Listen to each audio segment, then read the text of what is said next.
Me tensione dhe debate është mbyllur edhe seanca e sotme në gjykatën e posaçme, ku Leonard Duka është pyetur për vrasjen e ish policit Santiago Malco. Ëma e këtij të fundit shpërtheu në akuza duke I thënë Dukës se nuk do t'ia falë asnjëherë vrasjen e të birit. Pas kësaj, trupi gjykuese përjashtoi atë nga seanca. Ndërkohë, Leonard Duka mbajti qëndrim mohues përballë prokurorit, sidomos për përdorim të Sky ECC.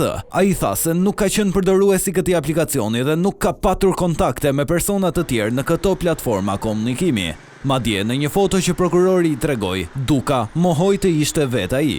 Por nga ana tjetër, SPAK paraqiti prova të reja të komunikimeve të Leonard Dukës në aplikacionin e koduar me të zhdukurin Ervis Martinaj. Duka pranoi ta ketë takuar, por asnjëherë të ketë folur me të në Sky ECC. Në seancë pritej dhe dëshmia e babait të Leonardit, Muharrem Dukës, por avokati paraqiti një raport mjekësor ku tregonte pamundësinë e tij për të qenë në sallë.